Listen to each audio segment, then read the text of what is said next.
समाजों के लोग आए थे, अलग अलग समाजों के प्रतिनिधि थे, ब्राह्मण समाज के भी प्रतिनिधि थे। उनके द्वारा एक सवर्ण समाज की ओर से ज्ञापन दिया गया जिसमें कि एफआईआर दर्ज करने की मांग की गई है।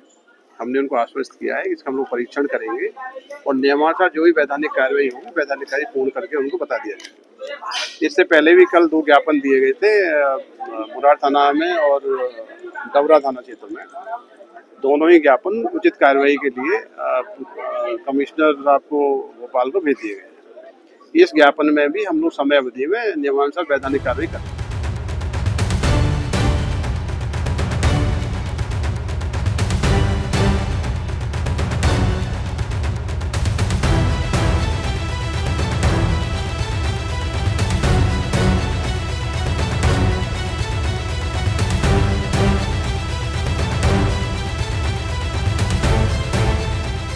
जेंटलमैन प्रॉमिस किया है कि 3 दिन में एफआईआर करके देंगे।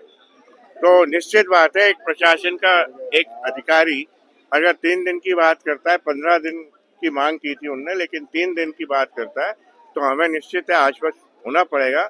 और अगर 3 दिन में एफआईआर नहीं की जाती तो अभी हम लोग पूरे भारत देश में प्रचंड आंदोलन, उग्र आंदोलन करेंगे और ऐसे लोगों को जब तक जेल नहीं भेज देते तब तक चैन से नहीं बैठे। माफी हम भी मांगने तैयार हैं।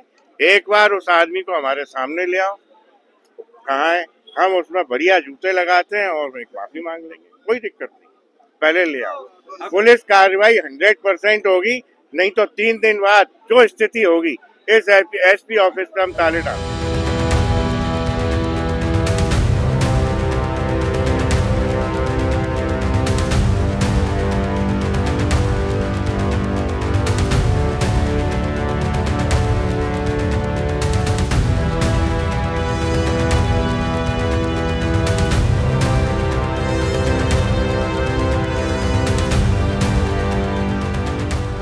के जो दुराचारी संतोष वर्मा ब्राह्मण कन्या को लेके अपशब्द बोला है, उसको जल्दी से जल्दी जेल में भेजा जाए, उस मूर्ख को समाज से निष्कासित किया जाए।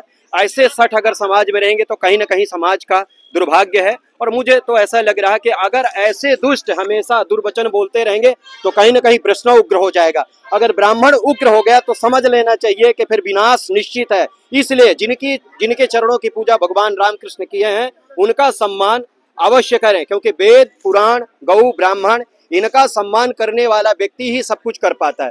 मैं तो बड़ा आश्चर्यचकित हूँ कि आईएएस उसको इतना बड़ा पद किसने दिया उस मूर्ख को, उस सठ को। वो किसी ब्राह्मण कन्या का अपमान नहीं किया, समस्त कन्याओं का अपमान किया, समस्त वर्ण की कन्याओं का अपमान किया। ऐसे राक्षसों को समाज से निष्कासित करना चाहिए, उनको दूर भगाना चाहिए। एसपी साहब वैसे तो निर्णय लिए हैं कि 3 दिन में कार्रवाई करेंगे, अगर नहीं करते तो पूरे भारत में प्रचंड आंदोलन होगा, संकल्प लेके आंदोलन होगा और ऐसे राक्षसों को फिर सजा देने के लिए हम लोग हैं। जय श्री राम।